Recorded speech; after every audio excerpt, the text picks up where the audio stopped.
بينات من الهدى والفرقان. وقال الله تعالى: وإذا سألك عبادي عني فإني قريب أجيب دعوة الداعي إذا دعان فليستجيبوا لي وليؤمنوا بي لعلهم يرشدون.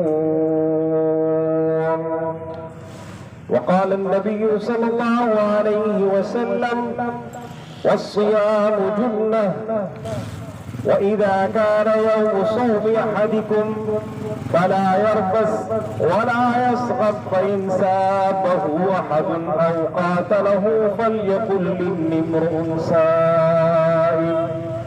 صدق الله العظيم وصدق رسوله النبي الكريم، ونحن على ذلك من الشاهدين والشاكرين، والحمد لله رب العالمين.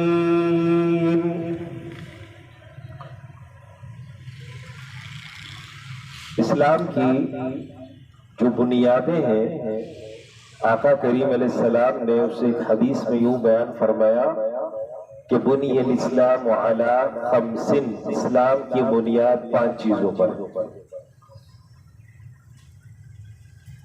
اور ان 5 چیزوں پر انسان زندگی میں عمل کرتا ہے.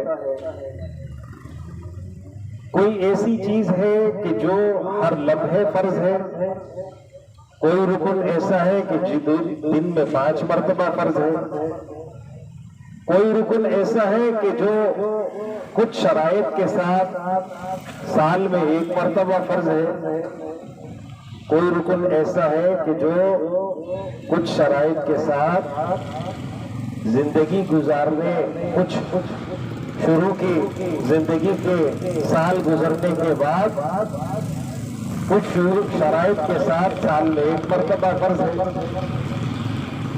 اور ایک رکن ایسا ہے کہ جو زندگی میں 1 مرتبہ فرض ہے لیکن وہ بھی شرائط کے ساتھ.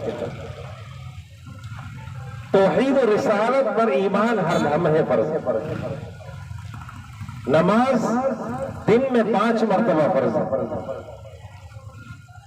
روزہ سال میں 1 مرتبہ، 30 دن، 29 دن، 1 مہینہ شرائط کے ساتھ فرض ہے، یعنی کہ اس کے لیے شرائط ہے.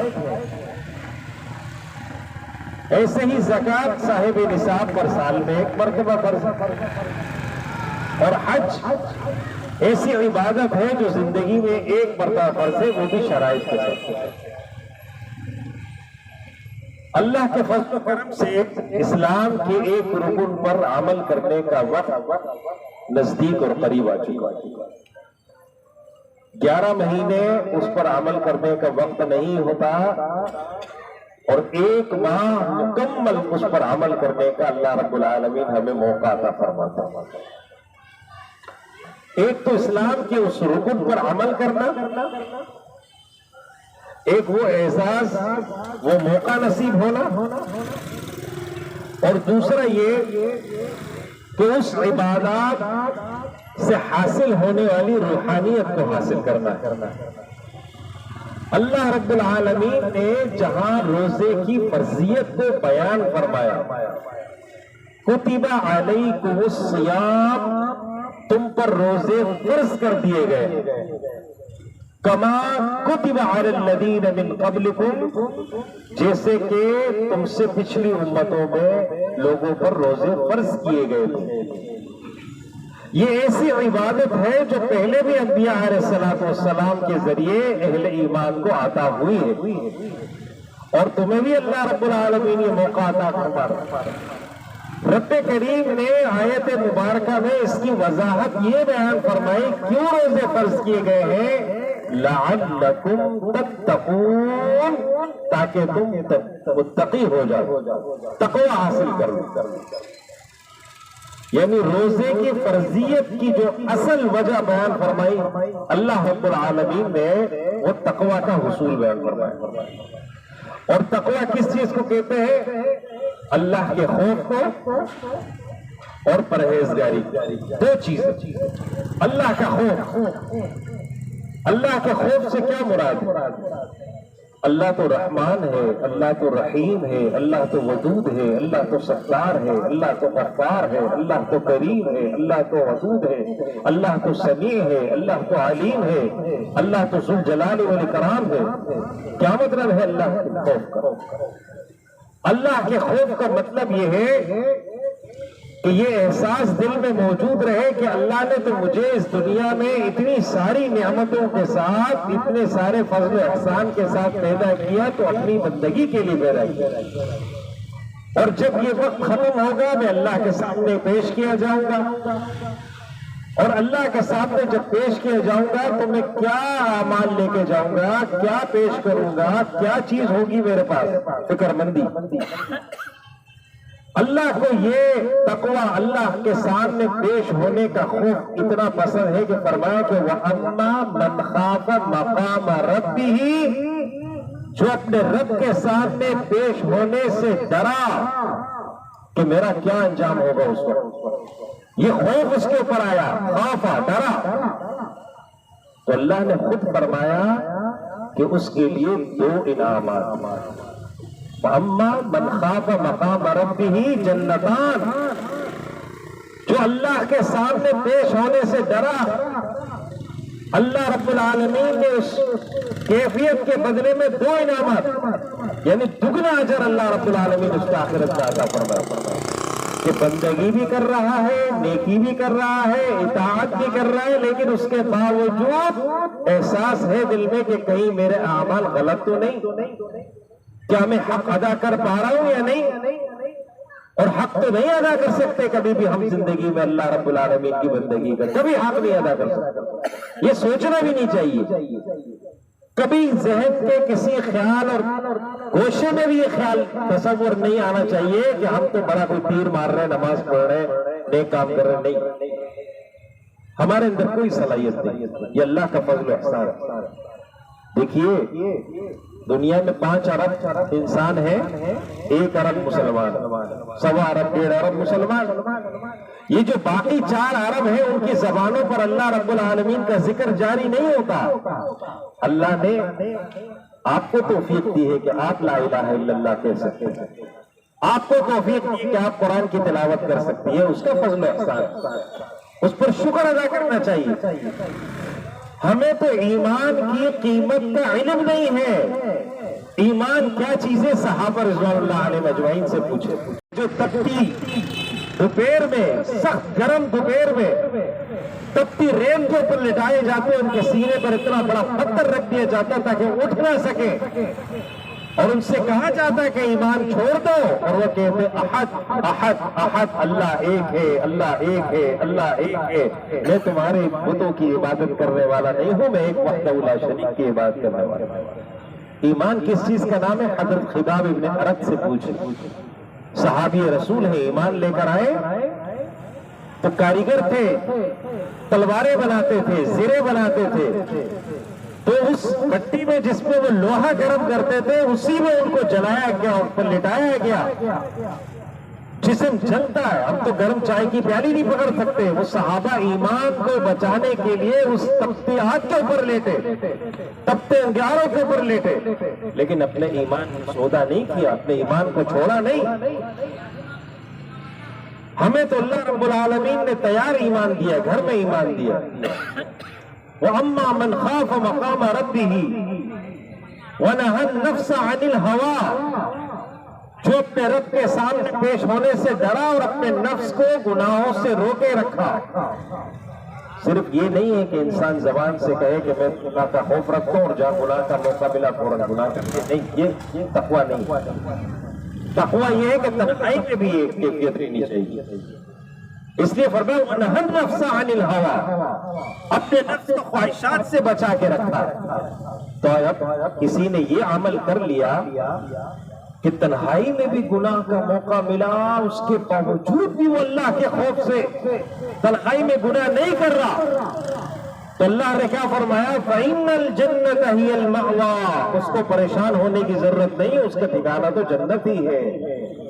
یہاں سانس نکلی، یہاں روح نکلی، وہاں جنت کا دروازہ کھلا۔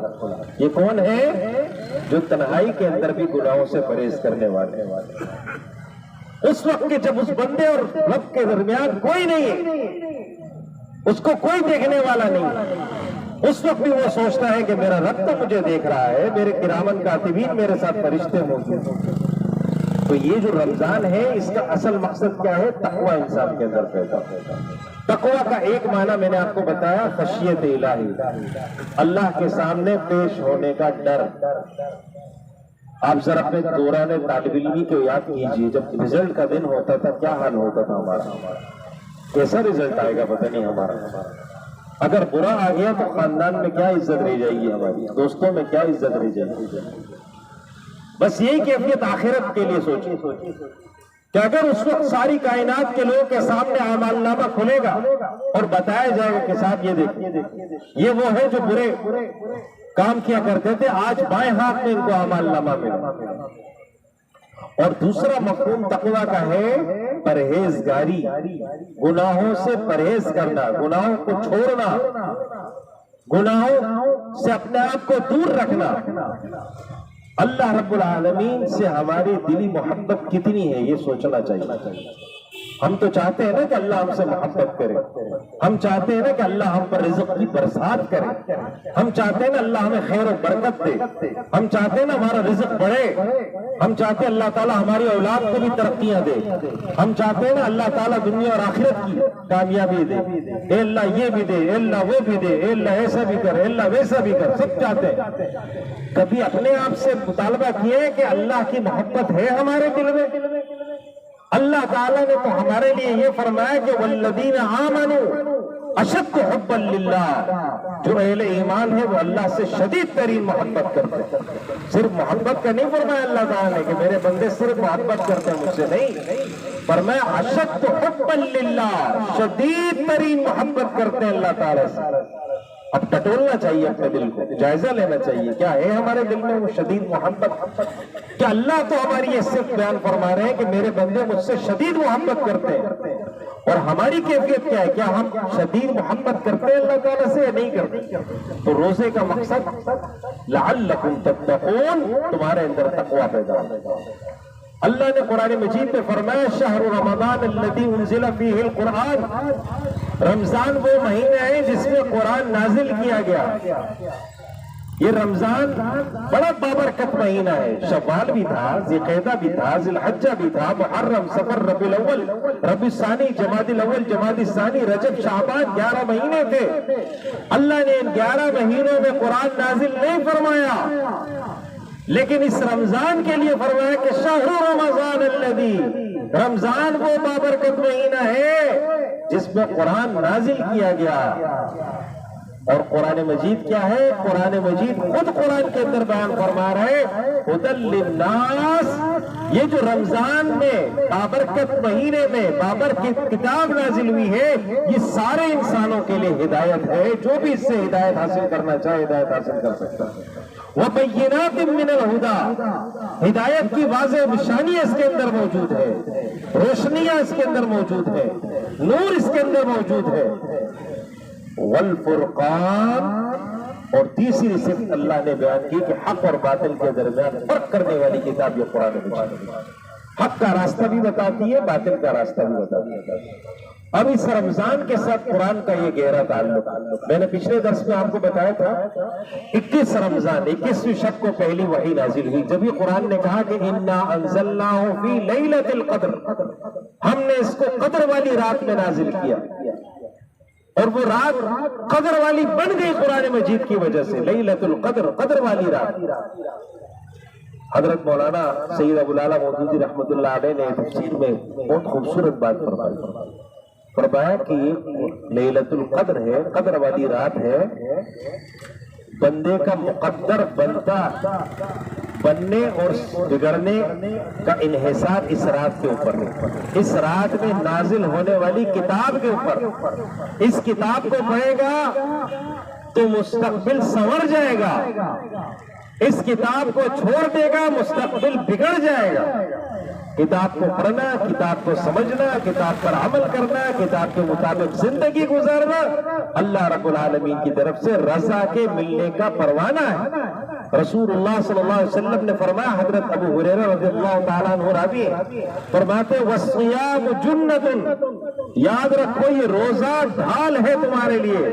جس طرح تم جنگ میں کھڑے ہو ڈھال ہوتی ہے تمہارے پاس، جب تیر آتا ہے تم ڈھال آگے کرتے ہو، اس ڈھال کے اندر پناہ لیتے ہو، تیر آتے ہیں دشمن کے اس پر لگتے ہو تم محفوظ رہتے ہو. اس طرح گناہ کے جب تیر آئیں گے تو روزے کو آگے کرنا اور اس کے ذریعے سے تم گناہ کے تیروں سے بچ. وَإِذَا كَانَ يَوْمُ صَوْمِكُمْ أَحَدِكُمْ فَلَا يَرْفَثْ وَلَا يَسْخَطْ، جب تم میں سے روزہ ہو کسی کا، روزے دار ہو وہ، تو پھر وہ لڑائی نہ کرے، جھگڑا نہ کرے، بحث و مباحثہ نہ کرے، تکرار نہ کرے، غلط باتیں نہ کرے. فَإِنْ سَابَّهُ أَحَدٌ أَوْ قَاتَلَهُ، اگر کوئی اس کو گالی دے، برا بلا کہے یا لڑائی جھگڑا کرے روزے دار سے، تو روزے دار کو ہدایت دی فَلْيَقُلْ إِنِّي امْرُؤٌ صَائِمٌ، کہ بھائی میں تو روزے سے. تم لڑنا، کوئی تمہیں برا بلا کہے گا درگزر کر لو، لیکن لڑنا نہیں، کسی سے بحث نہیں کرنا، تکرار نہیں کرنا، گالیاں نہیں دینا، اپنی زبان کی حفاظت کرنا. اس لیے رمضان سے استفادے کی ترتیب بنانی چاہیے کہ رمضان سے ہم فائدہ کیسے اٹھائیں. بھائی دیکھیں، اللہ کی طرف سے ایک اسکیم آ چکی ہے، ہر طرف سے رحمتیں برس رہی ہیں، ہر طرف سے برکتیں برس رہی ہیں. اب آپ سوچیں کہ جناب یہ محدود مدت کے لیے اسکیم آئی ہے، محدود ٹائم کے لیے آئی ہے، جو چاہیں گے اس میں اللہ رب العالمین ہمیں عطا فرمائیں گے. اب ہمیں کیا حاصل کرنا ہے؟ تو ایک بات بتا دوں آپ کو، ٹارگٹ یہ رکھیں کہ رمضان گزرنے کے بعد ہمیں یہ احساس ہونا چاہیے کہ اللہ نے ہمیں معاف فرما دیا، اللہ نے ہمیں بخش دیا، اللہ نے ہمیں مغفرت کا تحفہ عطا کر دیا. ہمارا رمضان ایسا ہونا چاہیے کہ رمضان کے بعد ہمیں یہ احساس موجود ہو ہمارے دل کے اندر کہ اللہ نے بخشش فرما دی ہے. یعنی پہلا ٹارگٹ کیا ہے کہ اللہ، پہلا ہدف کیا ہے کہ اللہ تعالیٰ سے اپنی بخشش کرانی. جتنے مطالبات ہیں، جتنی دعائیں ہیں رمضان میں جی بھر کر اللہ سے دعائیں کیجیے. یاد رکھیے، میں نے پہلے بھی کئی بار عرض کیا ہے، ہم دعا کرتے ہیں مایوس ہو کر دعا چھوڑ دیتے ہیں. دعا کبھی بھی نہیں چھوڑنی چاہیے، مسلسل کرنی چاہیے. وہ قبول ہو رہی ہے ساری دعائیں آپ کی. کسی کا نتیجہ آج نکلے گا، کسی کا کل نکلے گا، کسی کا 10 سال بعد نکلے گا، کسی کا ممکن ہے کہ زندگی میں نہ نکلے، آخرت میں اللہ آپ کو دیکھ. لیکن ضائع کبھی نہیں ہوتی ہے، یاد رکھ لیجیے. آپ نے ایک دعا کی وہ محفوظ ہو گئی، آپ نے ایک دعا کی وہ محفوظ ہو گئی، آپ نے ایک دعا کی وہ محفوظ ہو گئی. اب آپ سوچیں گے کہ میں نے اللہ سے مانگا، اللہ نے تو وہ نہیں دیا، لیکن دیکھیں زندگی میں کتنے حوادثات آتے ہیں، اللہ تعالیٰ آپ کو محفوظ رکھتے ہیں. وہ دعاؤں کی برکتیں ہوتی ہیں، آپ کی اولاد کی حفاظت ہوتی ہے، آپ کی رزق کی حفاظت ہوتی ہے، دعاؤں کی برکتوں سے ہوتی ہے. دعائیں انسان کے گرد حصار ہوتی ہیں، چار دیواری بنا لیتی ہے. وہ اللہ رب العالمین برکتیں عطا فرماتے ہیں اس فرد کے اوپر جو کثرت سے دعاؤں کا اہتمام کرتا ہے. کثرت سے دعاؤں کا اہتمام کرنے والے کو اللہ رب العالمین بہت عطا فرماتا ہے. تقوی کے اصول کی ترتیب بنائے، توبہ کرو اللہ تعالیٰ سے، توبہ پکی توبہ کہ اللہ، جیسے آپ نے فرمایا ہے کہ توبۃ نصوحا، پکی توبہ. اے اللہ ہم پکی توبہ کرتے ہیں، آئندہ گناہ کی طرف نہیں جائیں گے، ارادتاً عمدن گناہ نہیں کریں گے کبھی بھی. لیکن انسان ہے، کبھی خطا ہو جائے تو وہ استغفار کریں گے، اللہ سے معافی مانگیں گے. جتنے گناہوں کے اندر ملوث ہیں وہ سارے گناہوں سے اللہ رب العالمین سے توبہ کر دے. دوسری چیز، عصر سے مغرب کے وقت کی حفاظت کی ترتیب بنائی. عصر سے مغرب کے دوران کوئی کام ایسا نہ کریں. اگر آپ فارغ ہیں، کوئی دنیاوی مصروفیات روزگار نوکری کی نہیں ہے، فارغ بیٹھے ہوئے، تو اس وقت سے فائدہ اٹھائیں. قرآن کی تلاوت کریں، ذکر و اذکار کریں، توبہ و استغفار کریں. زبان تھک جائے خاموشی سے تفکر کریں اللہ کی تخلیق کے اندر. اللہ تعالیٰ نے کتنے خوبصورت کائنات بنائی. مطالعہ کیجئے، حضور صلی اللہ علیہ وسلم کی سیرت کا مطالعہ کریں، قرآن کی تفسیر کا مطالعہ کریں. یہ جو عصر سے مغرب کا وقت ہے یہ بہت قیمتی وقت ہے، اس میں دعائیں قبول ہوتی ہیں، اس میں اللہ تعالیٰ خصوصی رحمت فرماتا ہے.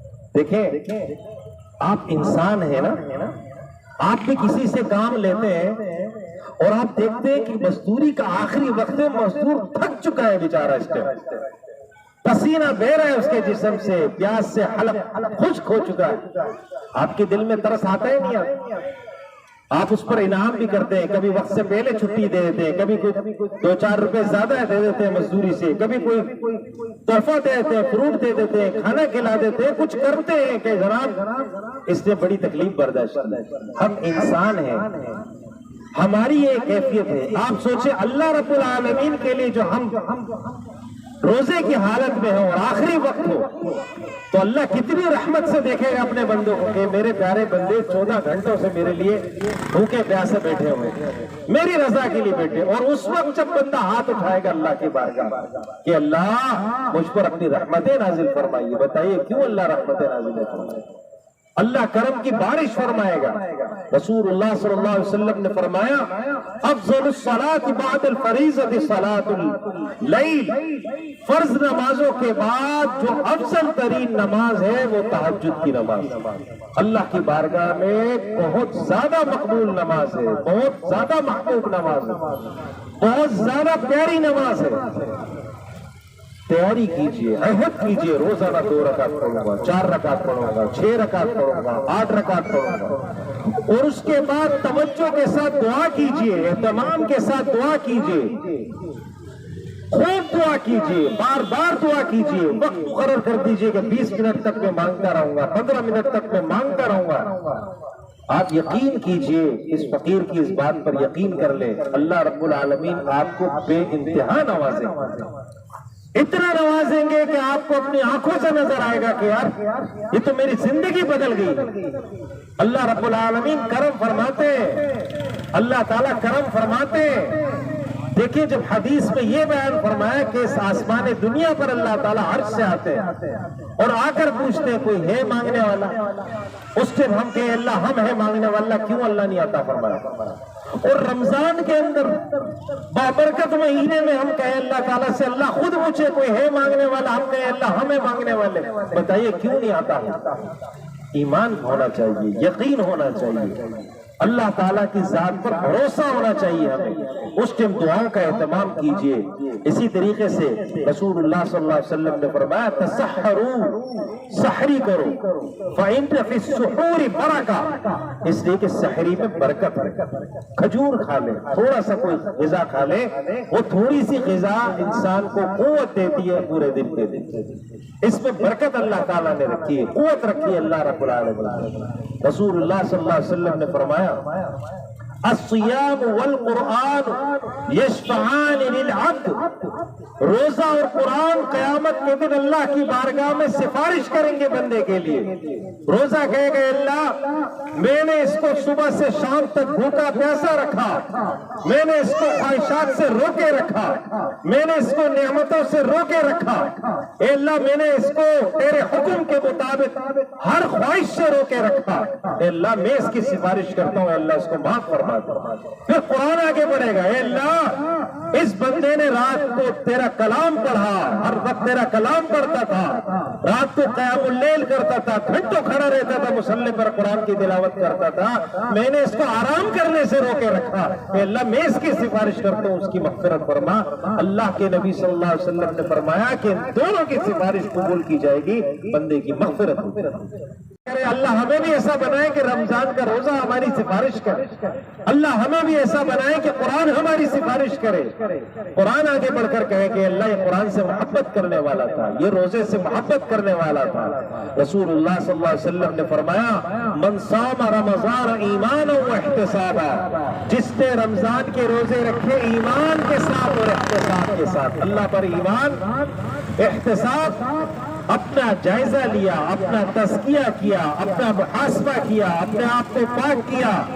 رسول اللہ صلی اللہ علیہ وسلم نے خوشخبری دی غفر لہ ما تقدم من ذنبہ، اس کے پچھلے سارے گناہ اللہ رب العالمین معاف فرما دیتے ہیں، جتنے بھی گناہ سارے گناہ اللہ رب العالمین معاف فرما دیتے ہیں۔ اور پھر ایک اور خوشخبری دی ومن قام رمضان ایمانا واحتسابا غفر لہ ما تقدم، اللہ کے نبی صلی اللہ علیہ وسلم نے فرمایا کہ جس نے رمضان کی راتوں کو قیام کیا، تہجد کی نماز پڑھی، نوافل پڑھے، اللہ رب العالمین اس کے پچھلے سارے گناہوں کو معاف فرماتے ہیں۔ دن کے روزے رکھے تو سارے گناہ معاف، رات کو نوافل پڑھے، تہجد کی نماز پڑھے تو سارے گناہ معاف۔ وَمَنْ قَامَ لَيْلَةَ الْقَدْرِ إِيمَانًا وَاحْتِسَابًا، جس نے لیلۃ القدر کے اندر کھڑے ہو کر اللہ کی عبادت کی ایمان اور احتساب کے ساتھ، غفر له ما تقدم من ذنبه، اللہ تعالیٰ اس کے پچھلے سارے گناہوں کو معاف فرماتا ہے۔ لیلۃ القدر 5 راتیں، 21ویں شب، 23ویں شب، 25ویں شب، 27ویں شب، 29ویں شب، 5 راتیں، سال میں صرف 5 راتیں، 500 راتیں نہیں، 5 راتیں صرف۔ جاگنا کوئی مشکل کام نہیں کہ انسان اگر کل مزدوری ہے، نوکری ہے، پھر بھی کچھ وقت بیٹھ جائے اللہ کے سامنے دعا کر لے، 1000 مہینوں سے بہتر۔ 84 سال عبادت کرے بندہ، وہ اتنا اہم نہیں ہے، وہ اتنے زیادہ ثواب نہیں رکھتا جتنا کہ اس ایک رات کا ثواب رکھتا، کیونکہ اللہ نے فرمایا خیر من 1000 شہر، 1000 سال کے برابر نہیں فرمایا، 1000 شہر یعنی کہ 1000 سالوں سے بہتر ہے۔ 84 سال انسان، تقریباً مدت 84 سال بنتی، 84 سال 4 مہینے، انسان 84 سال 4 مہینے عبادت کرتا رہے کرتا رہے کرتا رہے، وہ اتنا ثواب نہیں رکھتا جتنا کہ اس لیلۃ القدر کے اندر ثواب رکھتا ہے۔ تو کتنا اچھا موقع اللہ نے ہمیں دیا، کتنی بڑی نعمت دی اللہ تعالیٰ نے۔ یہ بھی بیان فرمایا کہ پچھلی امتوں کی عمریں بڑی ہوتی تھی، 300 سال، 400 سال، 500 سال۔ آپ دیکھیں نا، نوح علیہ السلام نے 950 سال تو صرف تبلیغ فرمائی، اب ان کے اعمال تو بہت زیادہ ہیں، ان کی نیکیاں تو بہت زیادہ، ہمارے تو 65، 60، 50، اس سے زیادہ تو بہت کم ہی ہوتے ہیں، ہمارے اعمال تو بہت کم۔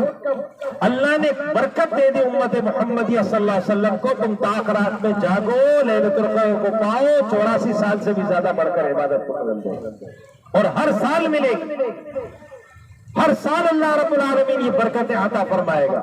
اسی طریقے سے یہ بات سمجھنی چاہیے کہ آخری رمضان سمجھ کر عبادت کرنی چاہیے، یہ سمجھ لیں یہ میرا آخری رمضان ہے، اس کے بعد رمضان مجھے نصیب نہیں ہوگا، پھر دیکھیں کیفیت کیا ہوتی ہے انسان، اس کے بعد انسان کس طرح عبادت کرتا ہے۔ رسول اللہ صلی اللہ علیہ وسلم نے فرمایا وَهُوَ شَهْرُ الصَّبْرِ، یہ صبر کا مہینہ ہے۔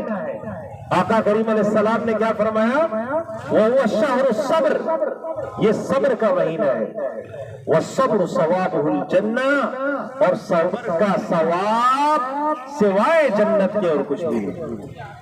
آپ کو پیاس لگے گی، آپ صبر کریں گے، اللہ جنت عطا فرمائے گا۔ آپ کو بھوک لگے گی، آپ صبر کریں گے، اللہ جنت عطا فرمائے گا۔ آپ سے کوئی لڑے، آپ صبر کریں گے، اللہ آپ کو جنت عطا فرمائے گا۔ اللہ کی رضا کے لیے آپ کسی بھی ناخوشگوار بات پر آپ صبر کریں گے، اللہ تعالیٰ سے یہ امید رکھیں کہ آقا کریم علیہ السلام نے فرمایا کہ وہ صبر ثوابہ الجنہ، صبر کا ثواب سوائے جنت کے اور کچھ نہیں۔ کتنا بڑا اجر۔ میری مائیں، بہنیں، بیٹیاں دن بھر کام کریں گی، کھانا تیار کریں گی، گھر کے دیگر کام کریں گی، اس بشارت کو اپنے سامنے رکھیں، ہم صبر کریں گے، اللہ رب العالمین ہمیں اجر عطا فرمائے گا جنت کی صورت، کہ ہم روزے کی حالت میں کھانا پکائیں، گرمی کے اندر تکلیف برداشت کریں، اور اس ساری تکلیف کے اندر اللہ کا شکر ادا کرتی رہے، اللہ کا ذکر کرتی رہے، اور جب آخرت آئے اور اللہ اس عمل کے بدلے میں آخرت میں کہے کہ میری بندی تو نے رمضان کے روزے رکھے، تو نے رمضان کے روزے کی حالت میں گھر والوں کی خدمت کی، رات کو جاگ کر کھانا تیار کیا، اس نیکی کے بدلے تو نے جو صبر کیا، اس کے بدلے میں تجھے جنت عطا کرتا۔ کتنا بڑا اجر، کتنا بڑا ثواب اللہ رب العالمین عطا فرمائے۔ وَالصَّبْرُ ثَوَابُهُ الْجَنَّةُ، صبر کا ثواب سوائے جنت کے اور کچھ نہیں ہے۔ سورہ زمر میں اللہ تعالیٰ نے فرمایا إِنَّمَا يُوَفَّى الصَّابِرُونَ أَجْرَهُم بِغَيْرِ حِسَاب، ہم جو صبر کرنے والوں کو اجر دیتے ہیں نا، وہ حساب کتاب سے ہٹ کر ہوتا ہے، اس کے لیے کوئی حساب کتاب نہیں، بغیر حساب۔ بغیر تعداد، بغیر حساب کتاب کے، اس کے لیے کوئی لمٹ مقرر نہیں کی ہم نے، اتنا زیادہ ہم اس کا ثواب دیتے ہیں۔ اور حضور صلی اللہ علیہ وسلم نے فرمایا الصبر کنز من کنوز الجنہ، صبر تو جنت کے خزانوں میں سے ایک خزانہ ہے۔ عزیزان محترم، یہ رمضان مبارک اللہ کی طرف سے رحمتوں کا مہینہ، برکتوں کا مہینہ، اللہ رب العالمین نے ہمیں ایک موقع دیا، اس موقع سے ہمیں فائدہ اٹھانا چاہیے، اس موقع سے ہمیں برکتیں حاصل کرنی چاہیے اس ماہ مبارک سے۔ حضرت ہارون الرشید ایک بہت بزرگ انسان گزرے ہیں، خلیفہ گزرے ہیں، نیک انسان تھے بہت، ان کی خاتون اہلیہ زبیدہ خاتون، وہ بھی بہت نیک خاتون۔ اب دیکھیں موقع سے فائدہ اٹھانا یہ کتنی بڑی سعادت کی بات ہے۔ ایک مرتبہ محل کے پچھلے حصے میں دریا فرات کے کنارے وہ چہل قدمی کر رہے تھے، اور چہل قدمی کرتے کرتے جا رہے تھے آگے، تو خلیفہ ہارون رشید آگے تھے، زبیدہ خاتون ان کی اہلیہ، وہ بھی بہت نیک خاتون تھی، وہ پیچھے آ رہی، آگے بہلول دانا بیٹھے ہوئے، بہلول مینا بہت بزرگ انسان تھے، اور وہ مٹی کے گھر بنا رہے تھے۔ تو خلیفہ ہارون رشید نے سلام کیا، پوچھا کہ کیا کر رہے ہیں والوں؟ کہا کہ مٹی کے گھر بنا رہے ہیں۔ کہا تو کیا کریں گے؟ کہا جو خریدے گا میں دعا کروں گا اللہ تعالیٰ سے کہ اللہ تعالیٰ اس کو جنت کا محل عطا کرے۔ تو انہوں نے دیوانہ سمجھا کہ دیوانہ ہے، لگا ہوا ہے اپنے موج مستی کے اندر، چھوڑا اور آگے چلے گئے۔ ان کے بعد خاتون آ رہی تھی، انہوں نے سلام کیا، پوچھا بہلول کیا کر رہے ہیں؟ کہا کہ جی گھر بنا رہا۔ بتایا، پوچھا انہوں نے کیا کریں گے گھر کا؟ کہا کہ جو گھر خریدے گا میں اس کے لیے اللہ سے دعا کروں گا کہ اللہ اس کو جنت کا محل عطا فرمائے۔ تو پوچھا کیا قیمت ہے؟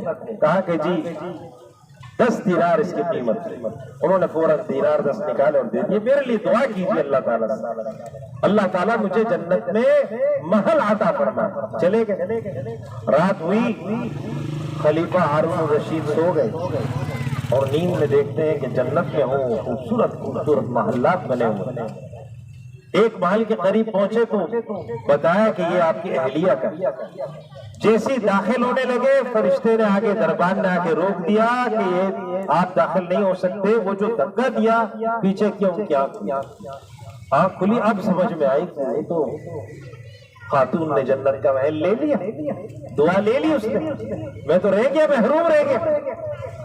اب پورا دن وہ بے چینی میں گزرا، شام کو پھر چہل قدمی کے لیے نکلے، دل میں ہے کہ آج جب وہ مجھ سے کہیں گے نا تو میں فوراً 10 دینار دوں گا اور کہوں گا میرے لیے دعا کروا۔ اب جب گئے دیکھا تو بہلول دوبارہ سے گھر بنا رہا۔ السلام علیکم، وعلیکم السلام، کیا کر رہے ہیں؟ جی گھر بنا رہا۔ کیا کریں گے ان گھر کا؟ جو خریدے گا میں اس کے لیے دعا کروں گا کہ اللہ تعالیٰ اس کو جنت کا محل عطا فرمائے۔ اب یہ ہمت باندھ کر کہہ رہے ہیں کہ کیا قیمت ہے اس کی؟ کہا کہ آدھی بادشاہت تمہاری۔ حیران پریشان رہ گئے، کہا کہ یہ کیا، کل 10 دینار کہہ رہے تھے، آج آدھی بادشاہت مانگ رہے ہو، کیوں؟ کہا کہ کل سودا بن دیکھے گا تھا، آج سودا دیکھے گا۔ کل سودا بن دیکھے گا، آج سودا دیکھے گا۔ آج دنیا میں نا بن دیکھے کا سودا بہت سستا سودا ہے، اللہ کی قسم بہت سستا سودا ہے۔ ایک بار استغفر اللہ کہیں گے اللہ معاف فرما دے گا۔ جہنم میں روئیں گے، اتنا روئیں گے، اتنا روئیں گے، آنسو ختم ہو جائیں گے، خون بہے گا، مغفرت نہیں ہو سکے گی۔ عزیزان محترم، یہ جو ادب ہے نیکیوں کا ادب کرنا، اس پر بھی ایک واقعہ آپ کو سنا دیتا ہوں۔ زبیدہ خاتون بہت نیک خاتون، پہلے زمانے میں جب حج کے لیے لوگ آتے تھے تو راستے میں کہیں پانی کا انتظام نہیں تھا، اپنے ساتھ پانی لے کر آتے تھے، تو پانی ختم ہو جاتا تھا، لوگ بھی مر جاتے تھے، جانور بھی مر جاتے تھے پیاس کی وجہ سے۔ تو اس نے ایک ترتیب بنائی، اپنے شوہر ہارون رشید سے کہا کہ میری ایک خواہش ہے، ہر بیوی اپنے شوہر سے خواہش کا اظہار کرتی ہے، میں آپ سے خواہش کا اظہار کرتا ہوں کہ دریائے فرات سے میدان عرفات تک ایک نہر بنا کر مجھے دے دی۔ اس نے اس وقت کے کاریگروں کو بلایا، اسٹیمیٹ لگایا، بتایا یہ تو بند تو جائے گی، بڑی محنت نہیں لیکن بہت پیسہ لگے گا، کہا بناؤ۔ نہر بن گئی، پانی آ گیا، لوگ اس کے ساتھ ساتھ سفر کر کے آتے تھے اور پانی پیتے تھے، دعائیں دیتے تھے۔ کتنا عظیم کام! بنی اسرائیل کی ایک خاتون، فاحشہ خاتون، گناہگار خاتون، اس نے کتے کو دیکھا کہ جس کی زبان لٹکی ہوئی تھی باہر پیاس کی شدت سے، وہ کنویں میں نیچے اتری، اپنے چمڑے کے موزے میں اس نے پانی بھرا، اس کتے کو پلایا، اللہ تعالیٰ نے اس ایک عمل کی وجہ سے اس کی مغفرت فرمائی۔ اور اس خاتون نے کتنا بڑا کام کیا، حاجیوں کو پانی پلایا۔ اس کے پاس اس کے ملازم وہ دفتر وہ رجسٹر لے کر آئے کہ جناب یہ خرچہ ہوا، یہ بل دیکھیں۔ اس نے وہ کاغذات کا پلندہ اٹھایا اور دریا فرات میں پھینک دیا۔